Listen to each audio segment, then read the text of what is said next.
Muy buenas noches, agradecer a la Universidad Técnica de Oruro, a la Red de Jóvenes por la invitación. Con motivo del mes de los niños, niñas y adolescentes en Bolivia, se me ha invitado a dar una ponencia y la he titulado El interés superior del niño como estándar constitucional, la evolución del Tribunal Constitucional y los desafíos a la luz del derecho comparado. Y hablar de los derechos de la niñez y adolescencia en el Estado constitucional boliviano exige ir más allá del discurso normativo y confrontar una realidad incómoda. El reconocimiento jurídico de derechos no ha significado necesariamente una garantía efectiva. Si bien la Constitución y los instrumentos internacionales han consolidado a las niñas, a los niños y adolescentes como sujetos plenos de derechos, en la práctica persisten decisiones judiciales y administrativas que reproducen lógicas adultocéntricas, formalistas y en muchos casos indiferentes a su situación de vulnerabilidad. En ese contexto, el principio del interés superior del niño ha sido frecuentemente invocado como una cláusula retórica utilizada para legitimar decisiones, pero no siempre aplicada como un estándar jurídico exigente, motivado y verificable. Es precisamente en este punto donde el Tribunal Constitucional Plurinacional adquiere relevancia. A través de la jurisprudencia ha intentado transformar este principio en un mandato vinculante, desarrollando criterios sobre motivación reforzada, participación del niño, la protección frente a la violencia y la prioridad procesal. No obstante, este desarrollo jurisprudencial plantea una pregunta central que les he puesto en pantalla, ¿no? ¿Ha logrado realmente el Tribunal Constitucional consolidar un estándar efectivo de protección de los derechos de la niñez? ¿O nos encontramos aún frente a avances fragmentarios que coexisten con prácticas institucionales que siguen vulnerando estos derechos? En ese sentido, la siguiente, por favor. La presente ponencia no busca únicamente describir la evolución jurisprudencial del Tribunal Constitucional Plurinacional Boliviano, sino analizarla críticamente, identificando sus aportes, sus vacíos y las tensiones existentes entre el reconocimiento formal de los derechos y su aplicación real a la luz de los estándares del Sistema Interamericano de los Derechos Humanos. Por eso, en pantalla, ustedes ven la evolución jurisprudencial que le hemos dividido en 5 fases. La primera fase es la fase de la apertura procesal y la tutela mínima reforzada, desde el 2012 hasta el 2015 más o menos. En esa primera etapa, el Tribunal Constitucional va a inaugurar una lógica de flexibilización procesal, porque entendemos que busca garantizar el acceso a la justicia constitucional. Sin embargo, este garantismo es predominantemente formal, permite el acceso, pero no redefine aún los parámetros sustantivos de decisión. Aquí son claves al menos algunas decisiones, por ejemplo, la sentencia 1879 de 2012, que ha establecido la inaplicabilidad de la subsidiariedad excepcional en la acción de libertad cuando ésta involucra a niñas, niños y adolescentes. Esto es decisivo porque rompe la rigidez procesal clásica y reconoce que, tratándose de niñez, la urgencia constitucional desplaza formalidades. En esa misma línea, el acceso reforzado, la sentencia 651 de 2019, reitera ese criterio, pero para el amparo constitucional. Ahora bien, la sentencia 1892 del 2012 también ha reforzado la tutela en salud, por ejemplo, al indicar que los seguros delegados deben cumplir resoluciones administrativas de compra de fármacos con mayor razón si se trata de pacientes niños, niñas y adolescentes. Y aquí el Tribunal Constitucional va a asumir que la salud infantil no puede depender de la inercia administrativa. Luego, la sentencia 2139 del 2013, que va a reconocer la estabilidad laboral reforzada para progenitores de hijos con discapacidad, y la 199, que va a exigir a las autoridades fiscales adoptar medidas de protección para evitar revictimización en casos de violencia familiar contra las niñas, niños y adolescentes, ¿no? Pero aquí el Tribunal Constitucional en esta primera fase va a abrir la puerta, pero todavía no va a construir una teoría constitucional robusta de la niñez. El énfasis está en permitir el acceso a resolver urgencias concretas, pero no en desarrollar una arquitectura dogmática clara sobre el interés superior, sobre la participación, sobre la interseccionalidad o reparación integral. En esta fase vamos a decir que el Tribunal Constitucional no transforma todavía la justicia constitucional, apenas la vuelve menos hostil para la niñez. O quizás se flexibiliza el procedimiento, vamos a decir así, pero no se reestructura aún la racionalidad judicial. Y eso nos lleva a la segunda fase. Esta fase la hemos denominado, si ustedes pueden ver en pantalla, la expansión temática y protección reactiva frente a la violencia y a la exclusión. Esto abarca el 2016 y al 2018. En este periodo, entre el 2016 y el 2018, el Tribunal Constitucional Plurinacional va a ampliar notablemente temas de educación, de integridad personal, de integridad sexual, reparación, deberes de fiscales, deberes de jueces, pero lo hace de una forma fragmentaria y mayormente reactiva. Durante este periodo, la jurisprudencia se expande temáticamente, va a abordar distintos ámbitos de vulneración. Sin embargo, esa expansión va a carecer de sistematicidad y así va a ir configurándose una protección fragmentaria y reactiva, más orientada a resolver conflictos específicos que a construir una doctrina constitucional coherente. Por ejemplo, en educación, la sentencia 587 del 2016 va a prohibir retener libretas escolares por falta de pago, con lo cual va a proteger el acceso y la permanencia en el sistema educativo. Y en tema de violencia y procedimiento penal, el salto ha sido cuántico, es más visible. Ahí vamos a tener desde la sentencia 130 del 2018, la 144, la 346, la 355, ahí les he puesto en pantalla, porque en ellas va a abordar y va a hablar de que la policía y la fiscalía deben agilizar la atención a investigaciones de delitos contra la integridad psicológica y sexual de los niños, niñas y adolescentes. Va a prohibir la conciliación en casos donde haya niñas, niños y adolescentes víctimas de violencia. Va a extender medidas de protección de la ley 348 a las hijas o hijos u otros dependientes que estén afectados por violencia contra la mujer. Va a impedir que los jueces de familia se nieguen a homologar acuerdos de asistencia familiar en favor de los abuelos.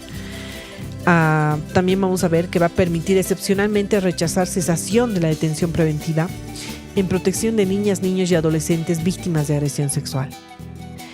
Y va a prohibir, la 625, va a prohibir a los hospitales retener a un paciente menor por falta de pago. En esta fase, en esta segunda fase que le hemos denominado expansión, hay una expansión sí, pero no de sistematización. El TCP va a responder a sectores de conflicto, a escuelas, hospitales, violencia sexual, medidas cautelares, reparación. Pero lo que falta todavía es un principio ordenador que unifique esas respuestas bajo una dogmática constitucional coherente. Aquí podemos decir que el TCP va a empezar a proteger más, pero no necesariamente a pensar mejor. La jurisprudencia se va a densificar temáticamente, sí, por supuesto, pero va a continuar careciendo de una matriz teórica unificadora. Hay precedentes útiles, pero aún no una doctrina constitucional de la niñez. Y el tribunal va a actuar, vamos a decirlo así, como un bombero institucional que apaga incendios, pero todavía no rediseña el edificio estructural de la dogmática de la niñez. Eso va a dar paso a la tercera fase que vemos en pantalla, que le hemos denominado constitucionalización fuerte del interés superior y de la reparación, y de la participación en 2019. Este año, el 2019 va a representa un punto de inflexión, en tanto que el Tribunal Constitucional desarrolla una verdadera constitucionalización del interés superior del niño. Va a dotarle una triple dimensión, va a ser derecho sustantivo, va a ser principio interpretativo y norma procedimental.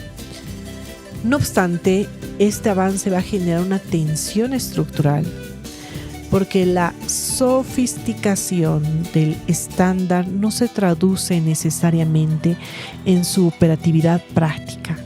Ahí se va a evidenciar una brecha entre la densidad normativa y su aplicación efectiva.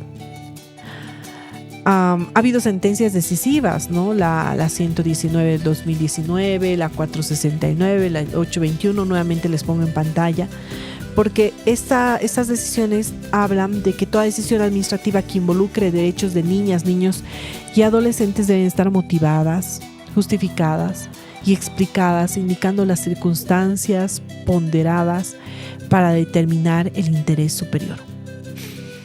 La 469 va a hablar del interés superior y ahí va a cumplir la triple función, lo que les había dicho en principio, ¿no? El derecho sustantivo, principio interpretativo o norma de procedimiento. Además, va a exigir que la motivación judicial y administrativa se asuma en base a ese interés superior. Aquí las autoridades van a asumir el interés superior y la prioridad absoluta como una línea de acción, especialmente cuando está comprometida con la libertad, ¿no? Se va a obligar a brindar atención física y emocional prioritaria que va a permitir el acogimiento circunstancial a terapias psicológicas y a comunicación en la jurisdicción de la niñez en 24 horas. Ahí tenemos la 363. Y vamos a hablar también de que se va a exigir un tratamiento psicosocioeducativo en la expulsión escolar y va a obligar a las defensorías a comparecer ante los órganos constitucionales cuando sean citadas. Ahí va la 0019 quebrado 2019. Aquí puede decirse que el Tribunal Constitucional constitucionaliza el interés superior. Pero justamente por eso aquí emerge la contradicción más fuerte. Porque cuando el tribunal afirma que el interés superior es derecho, es principio y es norma procedimental, eleva enormemente la exigencia de motivación. Sin embargo, la práctica institucional boliviana muchas veces sigue operando con decisiones estandarizadas, formularias, adultocéntricas y burocráticas. Y el problema entonces ya no es la falta de lenguaje constitucional, es la falta de traducción institucional de ese lenguaje. Y en 2019 el Tribunal Constitucional va a producir, por ejemplo, por decir así, su mejor discurso. El problema es que el Estado boliviano no necesariamente produce su mejor cumplimiento. Y el interés superior deja de ser una consigna, pero todavía no logra convertirse de manera estable en una metodología judicial de decisión. Eso nos va a dar paso a la cuarta fase que le vamos a denominar sofisticación conceptual e interseccionalidad todavía incompleta, que va a abarcar el 2020, porque en esta gestión el tribunal va a añadir complejidad. Ya no habla solo de niñez en abstracto, sino de niñez atravesada por condiciones específicas de vulnerabilidad. La incorporación del enfoque interseccional va a suponer un avance relevante. Sin embargo, creemos que su desarrollo permanece en un nivel predominantemente declarativo, sin que se haya consolidado aún una metodología judicial clara para su aplicación. Por ejemplo, tenemos algunas decisiones como la 587 del 2020, la 748 o la 1003, porque va a exigir considerar el enfoque interseccional al decidir cualquier imposición, modificación o cesación de medidas cautelares del imputado con relación a la víctima, y va a exigir la celeridad en denuncias donde esté en riesgo la integridad física del niño, niña y adolescente o víctimas de violencia física y psicológica, y va a vincular la dignidad con integridad psicológica o emocional cuando se desaloja a la niña, niño o adolescente sin permitirles acceder a sus pertenencias. Aquí el lenguaje del Tribunal Constitucional se vuelve más fino. Tenemos interseccionalidad, integridad emocional, tenemos riesgo físico, tenemos celeridad, pero el problema es metodológico. El tribunal nombra el enfoque interseccional, pero no desarrolla todavía una técnica robusta para aplicarlo. Entonces el TCP reconoce la complejidad del sujeto, pero aún no ofrece una gramática suficientemente precisa para que jueces inferiores la apliquen sin arbitrariedad. La interseccionalidad aparece en la jurisprudencia, sí, pero todavía más como una categoría enunciativa que como una herramienta decisional plenamente operacional. Y eso nos da paso a la quinta fase, la búsqueda de efectividad, celeridad y priorización con riesgo de formalismo acelerado. Estamos entre el 2021 y el 2022. En esta etapa más reciente, vamos a decir, el TCP va a buscar pasar del estándar a la gestión de la respuesta institucional. La introducción del criterio de celeridad y priorización va a evidenciar un intento de fortalecer la efectividad del sistema. Sin embargo, siempre hay un sin embargo, va a plantear un riesgo de sustituir la calidad de las decisiones por la rapidez y va a confundir eficiencia procesal con justicia material. Y aquí vamos a destacar la sentencia la 596, la 414, la 293, porque va a exigir resolver casos de guarda de forma pronta, oportuna, sin dilación, con personal especializado y escuchando la voluntad de la niña o niño o adolescente, y se le va a dar un valor al testimonio de la víctima, al niño y adolescente ante la ausencia de evidencia médica, y se le va a permitir interponer amparo directamente abstrayéndose de la subsidiariedad cuando haya un despido injustificado del progenitor de un niño o niña o adolescente con discapacidad. Y en esta fase vamos a decir que va a relevar una preocupación válida. No obstante tener una doctrina, hay que acelerar la respuesta, pero aquí aparece otro riesgo serio. Y el riesgo es confundir celeridad con justicia material. Porque un expediente priorizado no garantiza una decisión transformadora. Una sentencia rápida puede seguir siendo pobremente motivada, insuficientemente contextualizada o incapaz de reparar estructuralmente el daño. La rapidez no va a sustituir la profundidad, y la celeridad procesal es una condición de tutela, pero jamás su equivalente. Un Estado puede vulnerar derechos lentamente, pero también puede hacerlo con notable eficiencia administrativa, y es lo que estamos viendo en esta quinta fase, ¿no? Y ahí vamos a decir que la línea jurisprudencial del Tribunal Constitucional en materia de la niñez y adolescencia nos va a mostrar una evolución real. Va a pasar de la flexibilización procesal a la constitucionalización del interés superior, y de allí a la interseccionalidad y finalmente a la priorización institucional. Sin embargo, ese trayecto no es lineal ni suficiente. El mayor problema no es la inexistencia de precedentes, es la distancia entre la sofisticación del discurso constitucional y la precariedad de su cumplimiento. En otras palabras, Bolivia no padece únicamente de un déficit normativo, padece sobre todo un déficit de ejecución constitucional. Y aquí el TCP ha producido estándares. Lo que el Estado no ha producido todavía con la misma fuerza es obediencia a esos estándares. y la niñez boliviana ya no carece de lenguaje jurídico de protección. Lo que sigue careciendo demasiadas veces es de protección efectiva. En esta oportunidad les voy a poner dos ejemplos. Un ejemplo que me parece que es relevante, de desarrollo un poco más avanzado, lo vamos a encontrar en la jurisprudencia del Tribunal Europeo de Derechos Humanos, particularmente en el caso Neulinger-Schurup versus Suiza. En este caso es una mamá que huye con su hijo desde Israel a Suiza y el padre solicita la restitución bajo el convenio de La Haya, ¿no? Y los tribunales suizos ordenan devolver al niño. Pero esto desata dos problemas. El primer problema es, ¿realmente se debe aplicar automáticamente el retorno internacional? Y el segundo problema o la interrogante es, ¿o hay que analizar el interés superior del niño en concreto? El Tribunal Europeo de Derechos Humanos dice que no basta en aplicar la norma automáticamente. Se debe hacer un análisis profundo, individualizado y real del interés superior del niño, y establece que el interés superior no es abstracto, no es automático, no se presume. Debe evaluarse en contextos de familia, debe evaluarse el entorno emocional, debe evaluarse riesgos psicológicos, debe evaluarse la situación concreta del niño. Y el interés superior del niño exige un examen concreto, no una aplicación mecánica de la ley.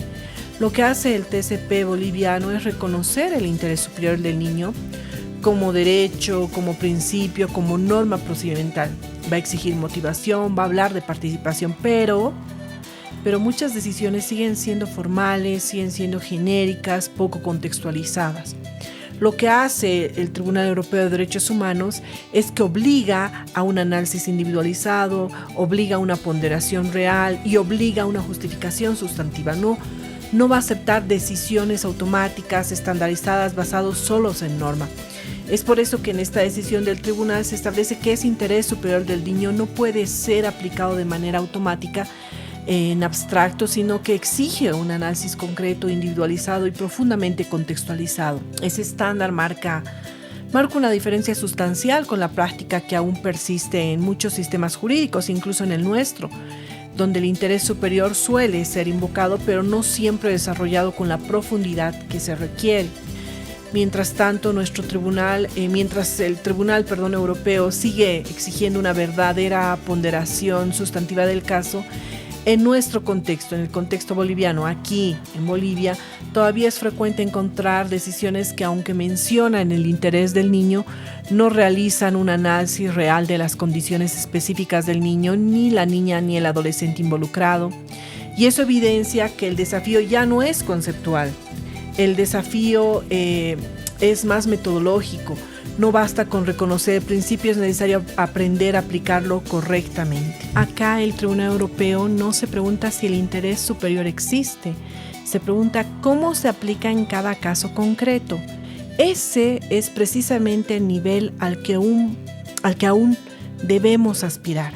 El problema no es que Bolivia no tenga estándares, sino que aún no ha desarrollado plenamente una cultura judicial capaz de aplicarlos con el rigor que exige el derecho internacional. El otro caso relevante es el del Tribunal Europeo de Derechos Humanos, es Z y otros contra Reino Unido. Aquí hay 4 niños que han sufrido años de abuso extremo y negligencia por parte de sus padres. Servicios sociales sabía de la situación, no actuaron de manera efectiva. El resultado fue violencia prolongada, daños físicos, psicológicos severos. Lo que dice el Tribunal Europeo de Derechos Humanos es que el Estado violó el artículo 3 de la Convención Europea, la prohibición de tratos inhumanos o degradantes, pero lo importante es por qué. Aquí hay que analizar el por qué. Porque el Estado sabía o debía saber que existía riesgo y no actuó con diligencia suficiente. El Estado tiene una obligación positiva de protección cuando existe riesgo real y cuando sea conocido para un niño, ¿no? Lo más importante del Tribunal Europeo de Derechos Humanos es que establece que no basta con tener leyes, no basta con tener instituciones, se exige una acción efectiva, se exige una intervención oportuna y se exige una prevención real, ¿ya? Ahora, en comparación con el Tribunal Constitucional Boliviano, lo que dice el tribunal es que en Bolivia Nosotros hemos desarrollado protección frente a la violencia, medidas cautelares, prohibición de conciliación y atención prioritaria. Pero el problema de nosotros es que nuestro enfoque principalmente es de reacción, la protección dentro del proceso, pero menos en la responsabilidad estatal por omisión previa. Lo que hace el Tribunal Europeo de Derechos Humanos es que va más allá. Él se pregunta, ¿el Estado previno el daño? ¿Actuó cuando debía actuar? Y si no lo hizo, el Estado es responsable. Entonces, en este caso, el tribunal no analiza únicamente la existencia de violencia, sino la conducta del Estado frente a dicha situación. Específicamente determina que existe responsabilidad estatal cuando las autoridades sabían o debían saber que los niños se encontraban en una situación de riesgo y aún así no actuaron con la diligencia necesaria. Este estándar es especialmente relevante porque desplaza el análisis desde la reacción hacia la prevención y no se trata únicamente de proteger cuando el daño ya ocurrió, sino de evitar que ocurra. Si comparamos este enfoque con el desarrollo jurisprudencial del Tribunal Constitucional, observamos una diferencia importante. Mientras el Tribunal Constitucional ha avanzado en la protección de las víctimas dentro del proceso, el estándar europeo exige evaluar la responsabilidad del Estado por no haber prevenido la vulneración. Esto revela una limitación estructural. El sistema constitucional boliviano aún se encuentra más orientado a responder que a prevenir. Y eso nos ha llevado a tres conclusiones, si ustedes me acompañan en pantalla. La jurisprudencia del Tribunal Constitucional ha contribuido de manera significativa en la construcción normativa del interés superior del niño. Sin embargo, siempre hay un sin embargo, su principal limitación radica en la falta de consolidación de mecanismos efectivos de aplicación y en ese sentido el desafío del constitucionalismo contemporáneo no es producir nuevos estándares, sino garantizar su cumplimiento. La experiencia comparada nos demuestra que la protección de la niñez no se agota en la reacción frente a la vulneración, sino que exige un modelo preventivo basado en obligaciones positivas del Estado. Mientras esta transición no se consolide, el constitucionalismo seguirá siendo, en materia de la niñez, una promesa parcialmente incumplida. Muchísimas gracias.